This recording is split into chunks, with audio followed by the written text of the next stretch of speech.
Hello and welcome to another episode of Upon Further Review. This is our fourth episode as we get ready to preview week number 3. And we'll talk a little bit about that down the road, but we're going to kind of get it started here with our kind of a recap of the 1380 game of the week. And what a game that was between Carroll and Snider, a 28-21 victory for Carroll. And dude, I think there's a lot to be said about that ball game in particular, but it was I call it a pretty classical Summit Athletic Conference game. Yeah, it was a big matchup for week 2, pitting Snider and Carroll. Really, SAC implications on the line, really, if you think about it, because these two teams both shared the victory bell along with Lures last year, and week 2 was another close one then. And of course, it came down to the final of the regular season there for that. So every week is big, and this game was another big one. A huge crowd. We were there out at Carroll at Gorsuch of the athletic complex. And, Carroll's defense played big and held off Snider's attempt at a rally late. And I think their offensive playmakers, of course, too, Jimmy Sullivan with another lights out performance for the Carroll Chargers. Yeah, Jimmy Sullivan, 18 to 21 for 214 yards, 3 touchdowns, the long of 38, which is off, I think, off of a flea flicker there that really Snider had him in the grasp. I mean, but I tell you, my observations of him, actually seeing him the first time in person under fire, totally impressed with the sophomore's poise, his command in the pocket, and just the overall steadiness he showed all night long as Snider brought about anything and everything defensively at him. And, he had no interceptions, so that's a great improvement. And he's completing, and I think now, dude, 70% of his passes, which is just really phenomenal. And while some will say, look at Bishop Lures' defense and say that wasn't a great matchup to really measure him, I think you can take week 2 against Snider's and look how consistent he was on the game field Friday night. And he's got a talented wide receiver group around him. Hirschberger's a talented kid. Hills, the transfer from Lures, was very noticeable in the game. And of course, Sparks added his his full speed of quickness into the game as well. Sure, yeah, and I mean, I think 9 incompletions all year for Jimmy Sullivan so far through two games, 3 in the first, and then another 6 Friday night. He's throwing the ball a lot, averaging around 220 yards a game. So I mean, he's really become, that sophomore sensation coming in and playing. Transfer from Homestead in the offseason, comes in right away as QB1 for the Carroll Chargers, and has really taken off and really is making that team go on the offensive side of the ball. And really it showed again on Friday night, and they were able to really get up early on Snider and then hold them off late with their stout defense. Dylan Bennett, who we'll have later on in the show, a big part of that, maybe the quarterback for the Carroll defense. We'll talk to him later up, but just a great showing from Carroll, and really everybody involved in that night, because I know it was a big night. It was an emotional night with honoring Owen Sheely, who passed away over the summer, and with the orange out for Carroll and the blue out on the Snider side of things. It was one of those pretty important nights for everybody. And after that pregame stuff, there was a lot of going on there, that really emotional stuff. Those two teams really got after it, and it was a really well played football game. Yeah, and Snider, to their credit, actually played pretty good as well. I mean, they had it 14-14. There was a segment in the game where interception basically turned the tide that led Carroll to the victory. But Luke Harper had a pretty decent game, through for 184, and without Langston Level, I don't know if it made that much of a difference, but I don't think it would have hurt them not having him on Friday night. But Yeah, a couple other Uriah games. Yeah, you're right. Just real quickly, Uriah Buchanan adding 109 yards, so he kind of was the leader of that Mhm. running back core for Snider, for sure. And there's a couple other games that we had around the area. I think the New Haven Eastbrook game was a little bit of surprise, of course, but it was nice to see New Haven go on the road and get a hard-earned victory at Eastbrook. It's not easy winning there. Yeah, and I think for them, Mylan Graham continues to be a big part of their show. I saw the video of it, the clip of it, the 95-yard kind of bubble screen route that he had. I mean, this kid is electric. I mean, he's one of the best players in the area, one of the best players in the state. Big time offers all summer long from a lot of the different places, and really Alabama, Notre Dame, some of those schools. It's been pretty cool to see, and he's going to be a big one all year long because it's just that's where it starts. New Haven has so many playmakers, and now the addition of Donovan Williams, the transfer from Northside to New Haven, coming in as their quarterback, 164 yards and 1 touchdown and 2 interceptions against Eastbrook. So those are tough games to play off the bat, and really what helps there for New Haven is the ability in their 35-26 loss. While they took that loss, they'll take that in and that will help them in the NE8 conference because there's a lot of good teams in that league as well. Well, let's go ahead, dude, and let's segue in here that first segment, the call to the booth, and bring in our friend. Yeah, joining us now from 1380 The Fan and 100.9, the host of the Sports Rush and the voice of high school football on 1380 The Fan, Brett Rump. Brett, back at it again. Thanks for joining us tonight. Always great to take some time with you guys. Thanks for having me. So, you were there at Carroll like we were on Friday night, a big atmosphere, an emotional game. But when the guys from both sides on Snider and Carroll lined up, it was a well-played game all night long, and Carroll comes out on top. Yeah, I mean, Carroll had to overcome their mistakes in the first half. I thought they made too many in the first half. Sometimes maybe all of the emotion takes away some of the focus. You make a few mistakes, a couple of errors in the special teams game for Carroll. A high snap on a punt led to a Snider safety, and then you had the blocked field goal. But overall, boy, that's an impressive Carroll team. Defensively, they're very solid at all levels.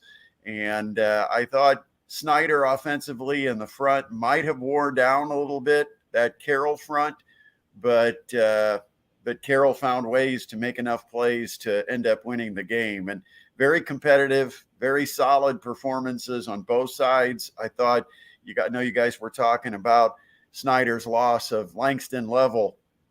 And I thought, the two guys that filled in did a great job, Uriah Buchanan and Al Capone Veazey, who I just want to say his name. But they did a terrific job carrying the football and balancing out the run and the pass. I thought Snider made some great in-game adjustments that really helped them out. Ultimately, for Carroll, you got to give the sophomore quarterback credit because he made a couple of plays.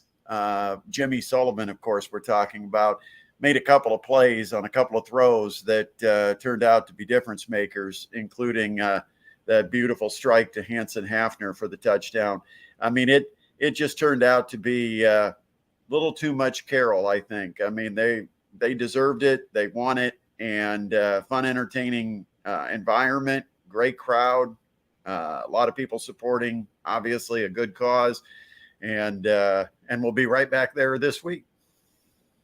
Yeah, definitely. The defensive side of the ball coming up later. We're gonna have Dylan Bennett on from Carroll, their linebacker. Has played big for them. Played big for them last year.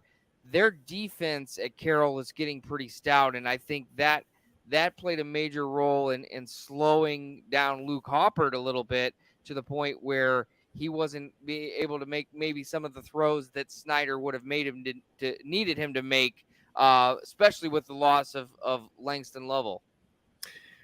Well, I thought their defensive strategy was excellent. I mean, they took away the deep threat. They played everything underneath them. At one point, Snider kind of took advantage of that, started throwing real quick hitch routes on the outside, trying to take advantage of that cushion. But ultimately, sticking with that game plan, it worked for Carroll. One thing interesting about Bennett was we saw at the end of the game when they were kind of going into a prevent defense, Dylan Bennett became an extra safety. You can line him up on the line to rush the passer. You can put him at the linebacker spot. And then you can also, he's versatile enough that he can drop back and be a center fielder for you as a third safety. Just outstanding player. But, a lot of fun. And you talk about that defense. One thing we noted going into the game was that 7 of the previous 8 games that Carroll had played, and this, of course, goes back to last year, they'd allowed 1 touchdown or less. They had a number of shutouts during that streak. And, that's quite a mark in high school football, to be able to completely take another team's offense totally off the field. And that's pretty much what Carroll's defense has done. You look at Snider, I mean, they struggled to finish drives. They couldn't get touchdowns on drives where they got in position to touchdowns. They ended up set for field goals, and they got a couple of field goals. They had, overall very solid effort by that Carroll defense. Yeah, that's the one thing too that Snider didn't get back to that passing game where they hit a lot of the quick stuff and looking for some shots down the middle, which surprised me a little bit. But big win for Carroll. I think they showed how good they are as a total team. I was thoroughly impressed. And, of course, Lopez is just a humongous weapon for them. He kicks the ball as good as anybody there is, maybe outside of Talamentes, because he's no shab either. But, looking ahead to this Friday, and we're going to have Coach Johnson right on after you. What's your intake about this game Friday? Because now it holds a lot of significance because you got 1-1 coming in, and Carroll just cannot rest on last week's victory. Well, in some ways, I think it's probably a similar game plan. You've got to figure out where the playmakers are. Of course, Tay Johnson's going to be that guy that Carroll has to identify every snap and know exactly where he's at. You want to get pressure on Bodie Dickerson. You want to contain him. You don't want to let him scramble around and make plays. And then you've got to do a good job against the run. I mean, we can't overlook the fact that Northside is a very capable running football team. If you line up with just a 3-man defensive front or try to, overload with defensive backs, they can take advantage of that. So I think the game plan, actually, when you look at what they did against Snider and what they'll have to do against Northside, is probably going to be pretty similar. Try to keep everything in front of you. If they make a play, don't let it be a deep play for 6. Make them kind of chug their way down the field. Don't let them just take advantage of an 80-yard bomb. And then if they get into the red zone on the short field, you tighten it up. And hopefully if they do have to score, they've got to try field goals, because that could be an issue for Northside. Yeah. And the other thing with Northside's offense, it's a little bit different from what we saw from Snider, because Snider was more run first and then hope that set up the passing game. Now you got a Northside that's kind of the exact opposite. They're going to spread you and develop the passing game a little bit, and then bring in the running game as it goes, so they can really get Carroll off balance. Would be the hope. Is you can't let Carroll just. Although, Shannon, just to jump in, there were a couple of drives in that game, and successful drives for Snider, where they were a pass-first offense. Yeah. They were setting up their run by throwing it out to the wide receivers and trying to get Carroll's defense to focus on the outside, maybe to free up a little bit on the interior. And that's why, one thing that we were talking about was we kind of thought, with as much attention as Snider paid to the wide receivers on that one drive where they kept throwing it out wide each side and trying to get Juarez a chance to create something in space one-on-one, we also thought, okay, at some point Snider might come back to that play action and use Ferks, their tight end, because I think he's a very talented tight end. And we've seen Snider in the past that have utilized tight ends like that and kind of snuck them into places that you don't expect them to be. At times you don't expect them to to be throwing the ball. And so we kind of thought maybe at some point they were going to throw in a pass over the middle to Ferks. But, in some ways, Snider did run an offense at one point where it was kind of quick pass first to the outside, try to get playmakers near the sideline one-on-one. I think trying to space the field a little bit and take away the bunch in the middle because they know that Carroll was geared to stop that run. Yeah. And I think to me, that was the mistake that Snider may have made is they didn't stay with that in the second half. They kind of got back into their, two back system. Well, you kept saying they're going to go pump and go. They're going to go. I did. And they never did. And that was what I was kind of surprised on. But I think Carroll this week may face a lot more speed than what they faced this past Friday. So it'll be interesting to see how Northside's defense handles Carroll's offense, because now do they have the guys where they can just man up on the outside and try to go one-on-one with him and maybe bring more pressure at Sullivan. But, I think the kid showed what he can do under pressure. Hirschberger's a fine target out there on the outside. You got Cooper Rudolph is another one. They've got a number of weapons that they can go to. And he did a great job of spreading the ball around Friday night. And that's the thing we noticed about Jimmy Sullivan is he hasn't necessarily, and maybe it's just because of the time he's been there, he hasn't developed that favorite target, because we feel like at Carroll, there's always been that go-to target. You go back over the last 4 or 5 years, they always had one guy that it seemed like the quarterback, and of course it was Becker for the last 3 years, but it always seemed like there was that one guy that when they got in the red zone or got first and goal or an and goal situation that you knew he would look for. In this case, it doesn't seem like Sullivan has a favorite. He finds all his receivers in all different areas of the field. That's very tough to defend. I would much rather know you've got a really good receiver that we can double cover than have to figure out where's Sullivan going to go with the football. No question. And then the Hill kid comes in as a tight end that, he mixes it well up with him as well, because he was the big touchdown for him. So it was a great game. It was a great atmosphere, of course, with everything that was going on. The coin toss again was pretty special when Owen Shealy's father went out for the coin toss with his son's jersey. It was a very, very touching moment for everyone involved. And we look for, a big contest this week. Now, before we let you go, because you're under a time limit with us, because I can't afford too many Diet Pepsis. But and then I'm going to correct myself here in a second, because I got a little bit of egg on my face. When do you do your picks of the week? And when, what is the specific time that fans can listen to that segment on the Sports Rush from 4 to 6 every day on 1380? I hope they missed it last week, Shannon, because I know it's redemption time for you. I had a pretty rough week last week. I tried to be bold and step out and make some pretty bold upset picks, and they didn't really pan out for me. But each week, usually I start production of that either Monday or Tuesday, and by the time we get to Thursday, it's ready to go on the air. And for those that haven't heard it, it's just kind of a probably overly produced piece that we put together, making the high school football picks of the week. It's every Thursday, 5:08 p.m. And then on Friday, we replay it, usually in the last quarter hour or so before we lead up to the pregame show with these two characters, along with your javelin. So a couple of times that you'll have a chance to hear it, but I'm already kind of starting my research for next week because the pressure's on. I've got to have a bounce back. Coming back from a loss, it gets your attention. So I feel like I took a loss last week with the high school picks. Well, first and foremost, we thank you for joining us. And secondly, I mistakenly gave New Haven a win.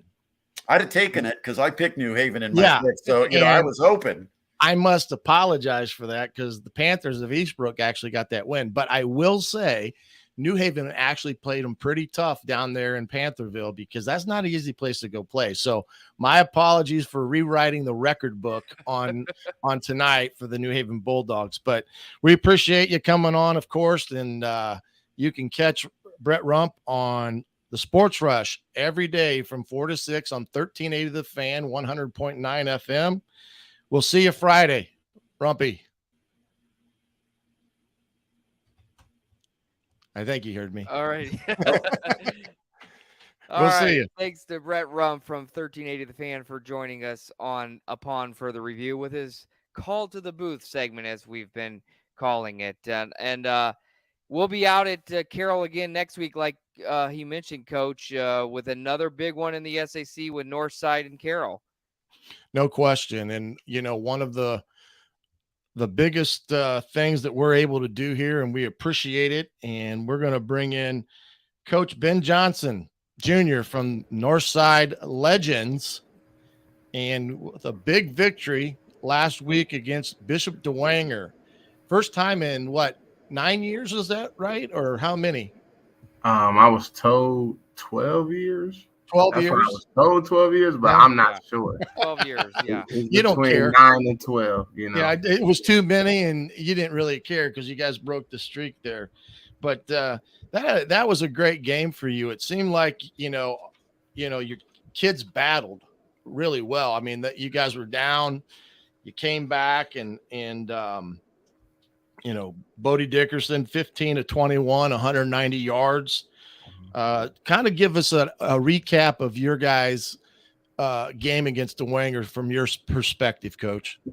First of all, I want to say I'm honored to be here, and thanks for having me. As far as the game as it goes, Dwenger gets the ball first, and we stop him, and so we got momentum.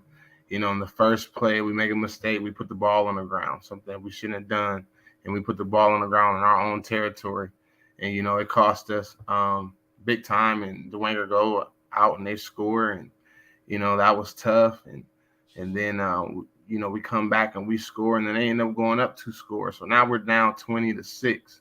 So I started seeing some heads going down, and I had me and the coaching staff, we rallied the kids, and we had to let the kids know, like, hey, we believe that we're better than this team, and the only reason why we're down 20 to 6 is because we just making mistakes. We're beating ourselves. So I challenged our offensive guys. I told Bodie, I said, lead us down there and let's go score a touchdown. Let's get back in it. And we did that. We did that exact same thing. And then I'll go to our defensive captains, our defensive leaders, and I said, look, get us a stop right before halftime. And our offense, I promise you, our offense will go down and score. We're gonna tie this thing up, and it happened. And we go in at halftime, we tied up 20 to 20, and and then we come back in the second half, and we took care of business. And I'm just proud of our kids for just fighting, to the end. This is my 3rd year at Northside, my 2nd year, as a head coach, and I'm just being honest. When you're down 2 scores and versus a team that just traditionally, going to always pick them to beat us, right. It's hard for, our kids to have that mindset, that will to, overcome adversity. So I was so proud of, our kids to keep fighting and keep battling and just believing in themselves. Well, that's the key component. Learning to win is a tough accomplishment in football. You can learn to lose real easily. Absolutely. In the game of football. But learning to win is a dedicated attitude to persevering and overcoming on a weekly basis. And, Lambert, he had 210 yards for you, I believe. That's a heck of a ball game. And like you said, your defense stepped up and played well. So I think it's going to be, segueing in here to this Friday's matchup with you and Carroll, and being at our 1380 game of the week. And, this game now has a tremendous amount of significance heading into Friday night. Absolutely. So,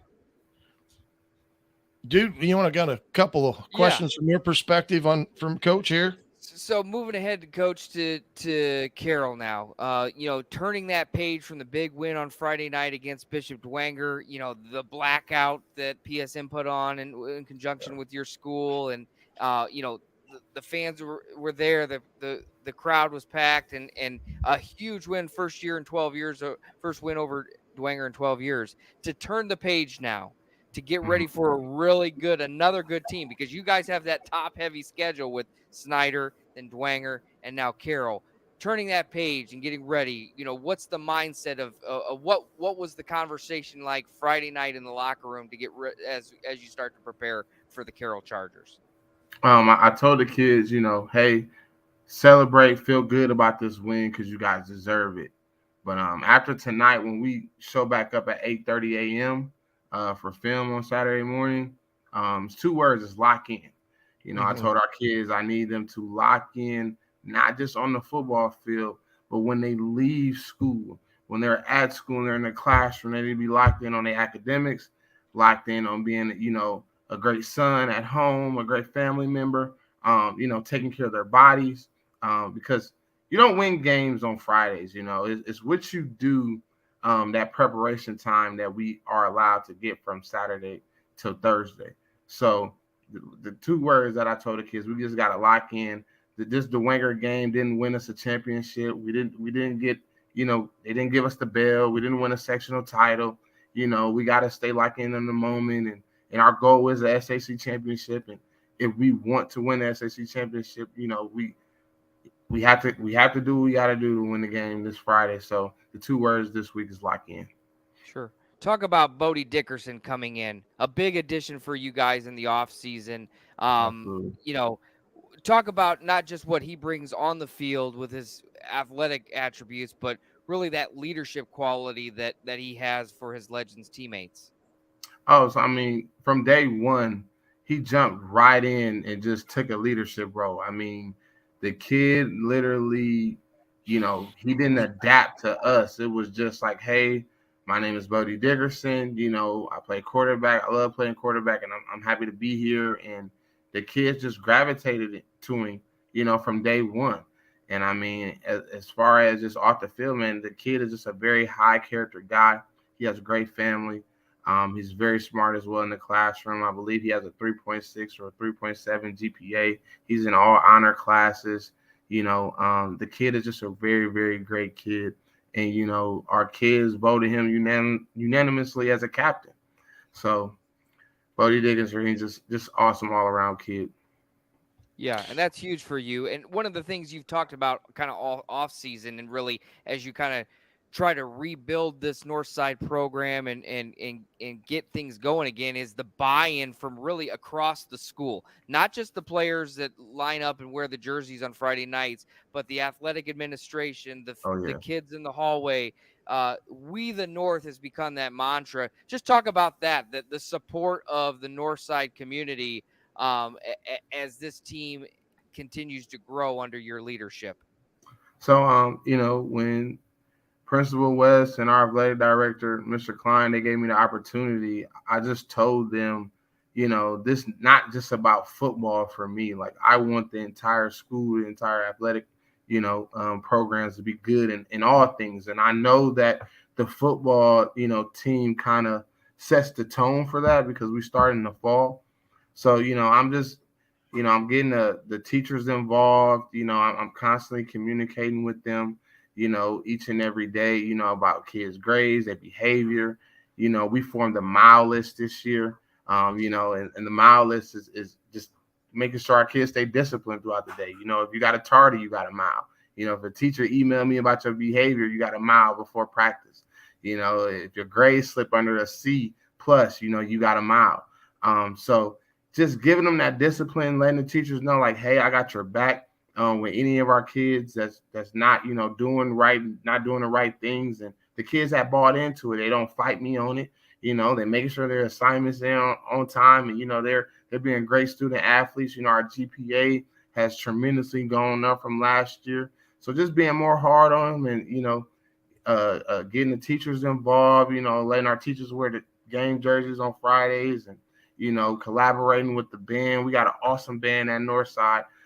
One of the top bands in the whole state of Indiana. So, just creating that, with the student section. We didn't really have a student section, so getting that going. And like you said, the whole We the North thing, it's not just about the football program. It's just branding the school. and as a whole. Hey, Coach, one last question here before we go. And I think it's, you have what we call a Power 5 recruit in Tay Johnson. Okay.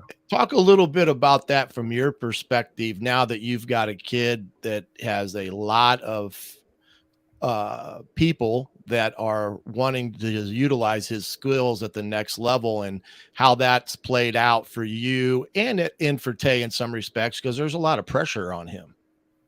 Oh, absolutely. And, shout out to Tay and his family. They are definitely handling his recruiting very, very well in a great way.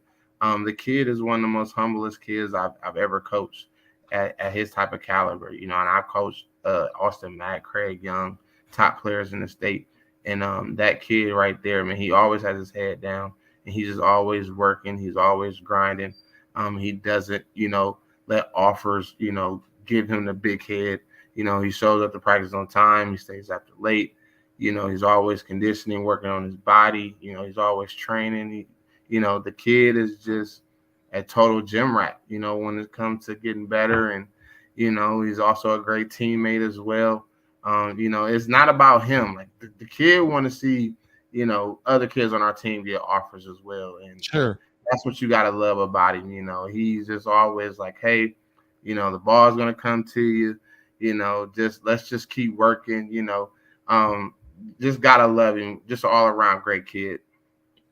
Well, hey, we appreciate you joining us here tonight, and good luck Friday nights against the Carroll Chargers out at Carroll High School. It will be our high school game of the week. You can hear the pregame show at 6:00 with Dude and myself and Jim Shevlin, and then I will join Brett Rump for the call once again from Carroll High School this Friday night. Coach, good luck. Thank you so much, guys. Again, thanks for having me. You guys do a great show. I'm a fan of this show. I watch it, every single week. And, it's going to be a great game on Friday, and everybody should get there and pack that place out early. And we the North.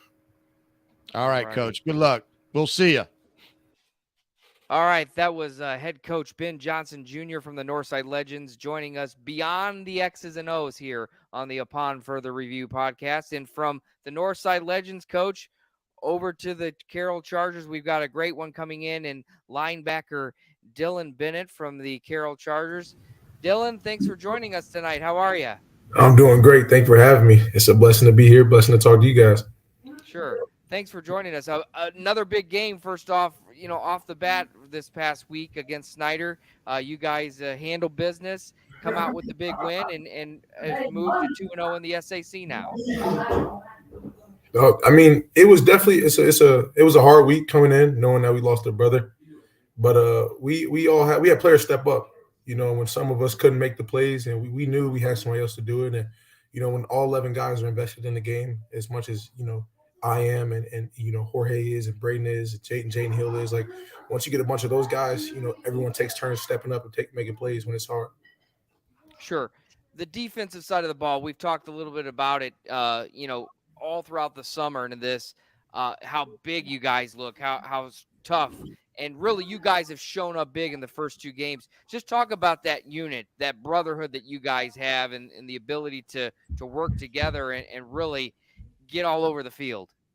So I think the biggest thing people don't realize about the defense that we have now is that iron sharpens iron. And when we're at practice from Monday to Thursday, and Thursdays is no padded practice, and we're still going at it. And that's what makes us so much of a brotherhood, is willing to go at each other each and every single day. And then that Friday come together and go to war with the guys in front of us. And that's what makes us that team, and our defense is it's relentless. Like, if you watch any of our film, you can see us swarming the ball. Like, there isn't one guy sitting back watching everybody say, if that guy's still up, he's getting hit. He's getting hit by all 11 Chargers. So that's what we bring. Hey, Dylan, Coach Griff here. You're one of my favorite players in the Summit Athletic Conference. At least I say that every week, because I like the way you play from sideline to sideline. But going up against Snider, what was your defense's main priority Friday night from the game plan? I think the game plan was definitely take away their run, because they come out a lot of power I. They always bring that fullback in, a lot of dives coming in, A gap, B gap, certain things like that. And I think once we took away the run game, we had Jorge Braden, Carson Vogt, Michael Dirkman. We had those guys, in the back taking away the air game. I mean, so we kill them from the start. I mean, we were blessed to play them. I mean, they came out with a good fight, but what makes it important is the front 3, 4, 5, whatever we had, the 5 front that we had, is they took that away quick. And then he left open gaps for me and Max Wired and Solomon Oduma and Justin Anderson to come in there and clean it all up. And so the moment we shut down that game, it was our game, and we knew it. We just had to break them, and that's our thing. We condition a lot to do that. We come out there, we run to the ball, like I said, we swarm it. It's just to break the opponent. Yeah, I think the game, in my opinion, turned on the interception that you guys got. And I believe that was sometime in the third quarter, if memory serves me correctly. And then your offense capitalized off of it. And that, to me, seemed to be the two things that probably led to your victory on Friday night, was that play alone. So defense getting turnovers. If looking at the film, because we always look at ourselves critically, probably more so than anybody else, what are some things defensively that you guys have got to do better this Friday against the Northside team? I'm an honest man about everything that I say, and I think the scariest thing is that our linebacker core did not play the best game that we possibly could have played. I think that's the scary thing. I don't think, that unit with our outside linebackers, inside linebackers, I don't think we played the best game. And we obviously had this talk this Saturday. And it's scary because once we all get back into it, it was an emotional week for us coming into it anyways. Sure. And that's the thing. That's what's scary. That's what I noticed is a lot of the plays that are meant to be made, we didn't make. And I mean, I'm criticizing myself, and my teammates would tell me the same thing, and we tell each other that, and it's scary. It's scary what we can be and what we can do, and I don't think that our defense played the best game against Snider. And so I think when Northside gets, when we get out there, I think we're going to play our best game. They're going to play theirs, and I think it's going to be a fun one. What do you think are going to be some keys for defense this week going up against the talented Bo Dickerson at quarterback? You got the Lambert kid at running back, and then of course you got Tay Johnston, the wideout. I mean, there's a lot of skill on this Northside football team. Yeah, we watched a lot of film already. They got a good O-line, good running back. Running back runs hard. I think the biggest thing we're going to do is to just contain Bodie. Keep him in the pocket as much to make him break back there as much as we can. Kill the running back in the gaps before he gets any yardage. And we're going to rally to Tay Johnson. We're going to rally to those guys. They run a lot of different formations already. So I think the more we study, the more we're going into the week, I think we're going to learn so much about those guys, and we're going to come out ready to play. You had a lot of success, Dylan, in football. What is it about this game that you love so much? You're a passionate guy it shows up on the field. What is it about football for you that you found this to be your sport? Man, growing up being a kid, I mean, it was different because I didn't grow up in the Carroll district. I grew up around a violent area, and the thing is the game taught me more about life. It taught me more to be a man than I think anyone else had. Teach you to stay disciplined, teach you to keep working, teaches you to be yourself, be unique. That's what you're allowed to do. That's why I'm allowed to be passionate when I'm out there. But the reason I'm so in love with the game is because when I have nothing to look back on or nothing to look forward to, the game isn't fair. And that's what I love about it is it's going to give you what you work for. And if people know me, I love to work. I'll continue to work. I'm going to give everything I got, and my coaches know that and my teammates know that. And that's why we're so good at what we do.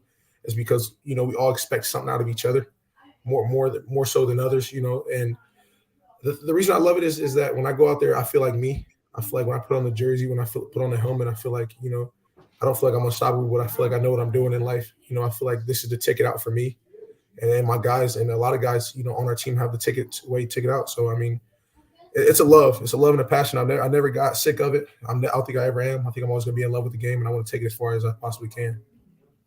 For you talked about the ticket out, the recruiting process, just overall in general, not asking, who's a front runner or anything like that, but the recruiting process for you, how fun is that and what you're taking away from the feedback that you get from coaches?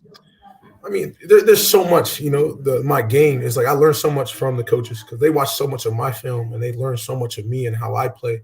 And some of the things I take away is they expect more out of me than I thought they did. They know my first name, my last name, the state I live in, the city I live in, and the school I go to. I didn't think they know as much as about me. But I've met a lot of coaches that invested into my life so far. and want to get to know how my family is. And why I say that, what I took from it is though my coaches at Carroll expect so much out of me, I got a lot of other people that expect stuff out of me. And so what they've taught me is focus on yourself, be unique, be yourself. Don't ever try to change, for the people that are looking at you or talking to you. And so what it really does for me is what I've really learned is it's scary. You don't know who's going to take a chance on you. You don't know who's really wants you, who's going to tell you, some lies just to, you're on my radar and then not talk to you for, a few months. But it's just staying focused, staying in with my guys. My guys are going to lift me up, and I'm going to lift them up, and we're going to see where I can go, and we're going to see where they can go, and I'm going to root them as much as I possibly can. Well, Dylan, I guarantee you there's going to be a spot for you somewhere. And even though I'm out of the college game now, I still get calls from coaches, and I guarantee you your name will be at the front of my lips when I talk about guys to take a hard look at, because I think there's going to be a team out there for you somewhere. We don't know where. You're right. It's a gamble. It's a crapshoot. It may, whatever that is, but if you love to play the game and you want to play the college game, there definitely will be a place for you. So don't ever lose sight of that. But we appreciate you joining us here tonight upon further review. And you are our first player to join us this season. And hopefully we can get more of you guys joining us, because I know the people that watch us would really like to hear from you guys more than from me or some old guys sitting on the TV tube. Yes, sir. Yes, sir. Good luck Friday night, Dylan. Thank you so much. I'm very grateful to be here, and I'm thankful that you guys chose me to come talk to you and hear my words. Thank you so much. All right, buddy. Yes. Good luck Friday. We'll be there. All right, that was Dylan Bennett, the linebacker from Carroll, our first player profile upon further review. And Coach, I mean, that is a lead game for the next week that is going to be a real Donnybrook because, we talked about it earlier with Coach Johnson, kind of the schedule that Northside has, and with starting out with Snider, they lose by 2. Then come back and beat Dwenger. Now, if you look at the SAC standings, you got Carroll and Homestead at the top. And then, there are 5 teams, I think, vying for that other, that are 1-1. That, there are a lot of teams that are still in this. I mean, Concordia is still in the race, all of that. And really, Northrop getting its first win of the year. I mean, do we expect Northrop to be there at the end of the year? Probably not. But that's huge for them to just be in the conversation in week 2. Well, we still got a lot of football to be played. And even though you have one loss, that doesn't mean you're out of contention, because there's a lot of things that can happen now between now and the end of the year. So those teams with 1 losses, they're just kind of what I call lurkers. They're just waiting for the guys on top to take a misstep. And, that's why Carroll this week is really going to have to regroup from the emotional win that Snider was. Now they've got to come back Friday night and play a team that in itself is talented and had an emotional victory Friday night against Dwenger, and that win will make them more confident going into this game, because you could hear Coach Johnson, they were down and he could see some heads go down, and that's never a good sign. But now they believe that they can win, and now it's a different story. They're a dangerous team now. Sure. And that's one of the big matchups. Also, just looking ahead to some of the schedule, moving the chains, if you will. Week 3, we talked about Northside and Carroll. Another one, Concordia at Snider. Snider looking to rebound from that tough loss on Friday night. They welcome in a Concordia team that has surely looked good to begin. They took a tough loss to Homestead on Friday night, but Eli Maddox and Johnny Washington, that combination might prove to be a tried and true one for the Cadets all season long, Coach. Yeah, and Eli this past week against Homestead was 16 of 43. So Homestead did a pretty good job in the defense of the passing game, 195 yards, but he had also 2 interceptions. So those are the things that he can't do against teams that are very talented. He has to almost play perfect. And so coming into this Friday night now against a team that his pride is hurt and they're looking to get back on the winning trail, Snider going to be ready. And that's the one thing. And I think from Snider's perspective, I mean, I don't think they played bad. I just think they missed some opportunities. And that interception now was the biggest one that, kind of turned the tide. So I think Snider's still right there. Don't go by looking past them. That's for sure. Yes, and certainly coming in with playing Concordia, a home game for them, just trying to get back right on track. Another one in the SAC, Wayne and Northrop. Northrop travels to Wayne Stadium to play. Two teams that are, there again, we kind of talked about it last week with Southside and Northrop, two teams that are towards the bottom of the SEC that are looking good for wins. Quentin Bowen, head coach for Northrop, gets his first win a week ago, and now looking to get another win when they travel to Wayne and face Lamarion Nelson in that great running game. Well, Lamarion Nelson is the real deal, and I think this will be a great game from the standpoint. You've got Hitton up front for Northrop, who is a talented D lineman. Now you got the Nelson kid, and he's a powerful runner. So I think that's going to be the one thing that Northrop's going to face is a powerful running back, and that'll go a long way. But I still think Northrop's got a pretty darn good defense. It's the offense that I think maybe got themselves going some against Southside. And then you got Wayne that I think is right now a little bit of shell shock. I don't think they felt like they'd be in the position they were. I thought maybe they'd come out of the first 2 weeks 1-1. Yeah, especially coming off, the Lures loss at Carroll 42-3 was a huge question mark for the Knights. So coming into that week 2 game with Wayne that looked pretty solid against Dwenger, I think to come out of that 0-2 now and perhaps a missed opportunity, but I think it just goes to show that Lures, even in that loss to Carroll, didn't fall off that much. I think we said on the pregame show on Friday night, they went from 4th in the 2A polls to 10th so they are still a very good team and in that regard. And if you look at their schedule here, the SAC schedule, they'll host Homestead next week on Friday night. This should be another good one. I mean, Homestead comes in 2-0 in the SAC. Peyton Slavin has had another great game on Friday night. And Lures still trying to figure it out. Charlie Skansky is their quarterback there, and is put up some good numbers so far as a young quarterback, but another tall challenge for Bishop Lures as they welcome in the Spartans. Yeah, Peyton Slavin was 13 of 28 for 241, 2 touchdowns on Friday night. And, the Fox kid, once again, he's doing great things. Johnson was actually their leading rusher. He had 15 carries for 54 yards. So they're getting some production out of their offense from many different participants. This will be a good test, even for Homestead. Lure's strength is defense. They proved it Friday against Wayne. I think they even had they contributed in the scoring too, because I think they returned a fumble or something for a touchdown. So this will be a good matchup, especially at Lures. You're getting Homestead, a turf team, now to go on natural grass. And as silly as that sounds, it does make a difference, because with natural turf or the natural field turf, you don't worry about cutting as much because of the grip that you get on that type of field.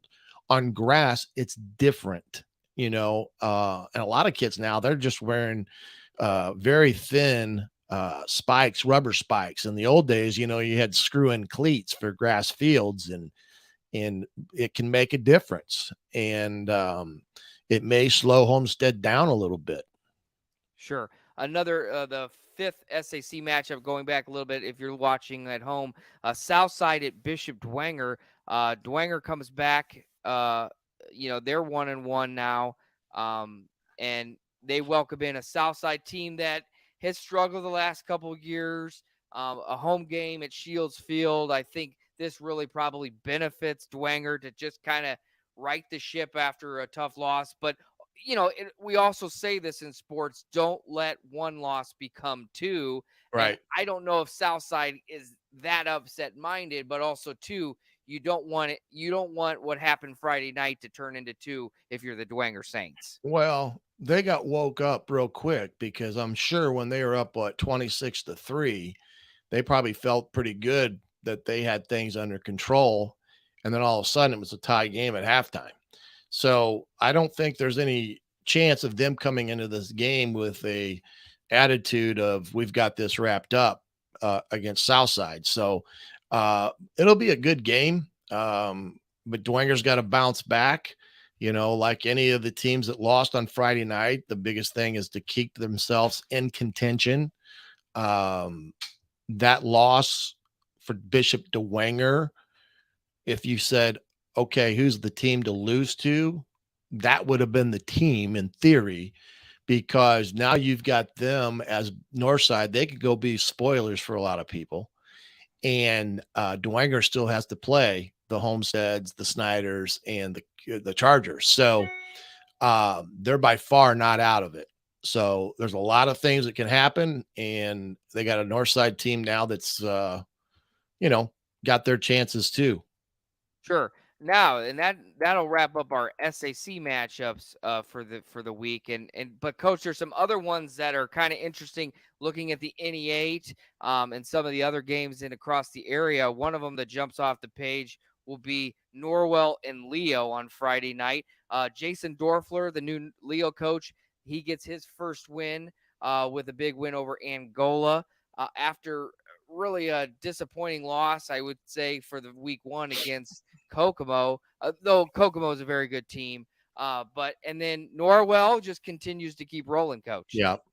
Yeah, this is going to be a really good game, and we were hoping to be able to broadcast this game, but logistics just didn't play in our favor, so we won't be able to be out there at Leo. But Leo going up to Angola, very impressive win, especially coming off in some respects, a heartbreaking loss to Kokomo week one, and to go up to Angola, a tough place to play, and win. That was a huge, huge W for Leo. So this game here is critical in the Northeast 8 as as they start their conference play per se, because they play their first two games without a conference foe. So now the, everything counts mentality comes to play. So sad that we're not going to be able to make it out there because of logistics.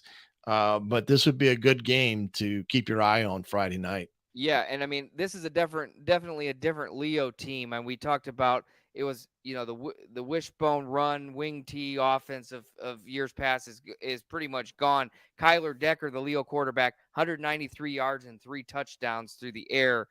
2 of those to Brock Schott, who had 132 yards. So much more passing. And of course, Norwell has Luke Graft and Leighton Bailey and a lot of weapons. So that should Brady be Boylan. a fun one at Leo on Friday night. And then, of course, another one an NECC matchup that we'll talk a little bit about, Eastside and West Noble, coach. Eastside off a tough loss to Adams Central, maybe one of the best games outside of the SAC on Friday night. Now they travel to West Noble, who is 2-0 for the first time in a while. And this suddenly becomes an interesting matchup in the NECC.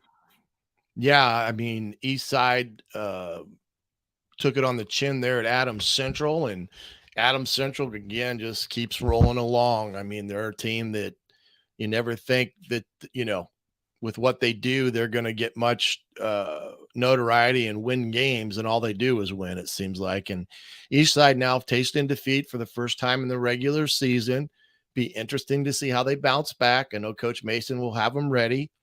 Going to West Noble. West Noble is one of those teams that I think is always a sneaky team from the standpoint you don't pay much attention. And then all of a sudden, like you said, they're 2-0 and they got a pretty good ball club. So for the last couple of years, they've had pretty decent teams.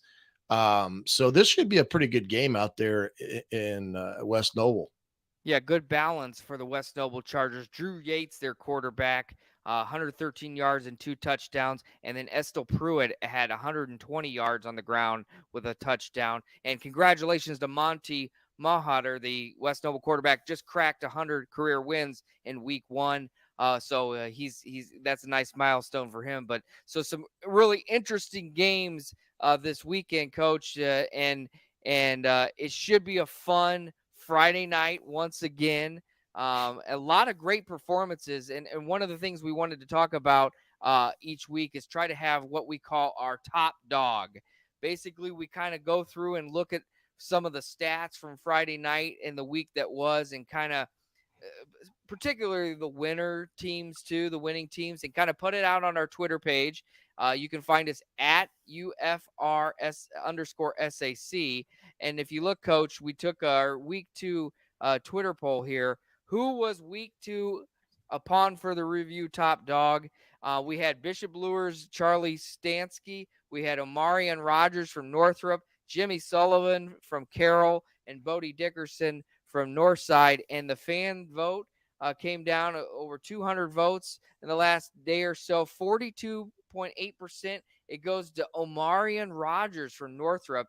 He had 1 interception and 2 fumble recoveries, and the Bruins' big win over Southside. Bowen's first win. I struggled to find his Twitter handle, but then the defensive coordinator from Northwark, Eric Loudenbeck, let us know they call him O Money out there at Northrop. So we might be hearing a lot of O Money from Northrop. Omarion Rogers, our top dog for week 2, and that is a huge win for Northrop and the way that they did it. It wasn't a track meet. It was a 70-12 knock 'em out brawl, and defense in this particular case, 3 turnovers for Omarion Rogers proved to be huge in a game like that.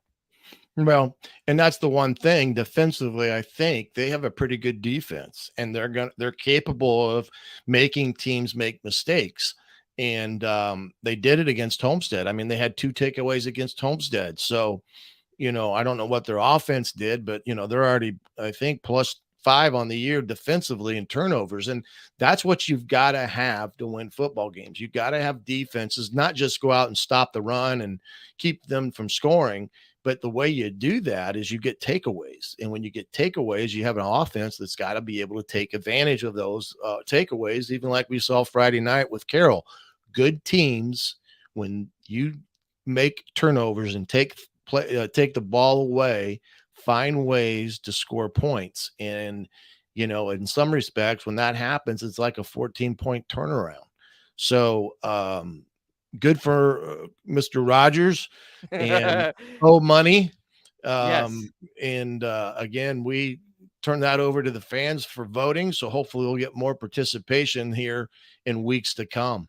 Sure. And that's just one of the many ways that you can follow us all season long, the Upon Further Review podcast. We're on Facebook, which is where this podcast stream is available. We're on YouTube. Just at those 2 locations, search for Upon Further Review SAC. We're on Twitter, like I mentioned, UFR_SAC.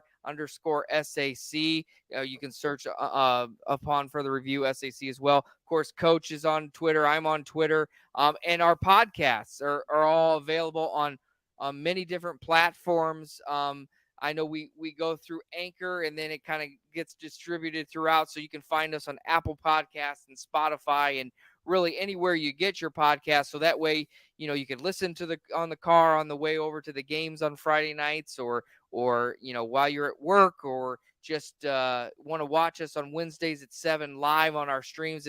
It's a lot of different ways that you can follow us and keep up with us all season long, Coach. Yep. And the biggest thing there for us is if you can like us, subscribe, share our content to get it, out there in the world of Twitter and Facebook and such. We greatly appreciate that. That's one of the things that helps us along and letting us do what we do here on upon further review. And hey, it's time for week 4 or week 3 in the Summit Athletic Conference, and we will be with you this Friday night from Carroll High School, 6:00, with the Parkview Sports Medicine pregame show. Jim Shevlin, Dude, and myself will be there at 6:00, and then I will make the journey up to that beautiful press box to meet with Mr. Rump, as we call the Northside versus Carroll game, a critical game in the Summit Athletic Conference, all on 1380 The Fan, 100.9 FM.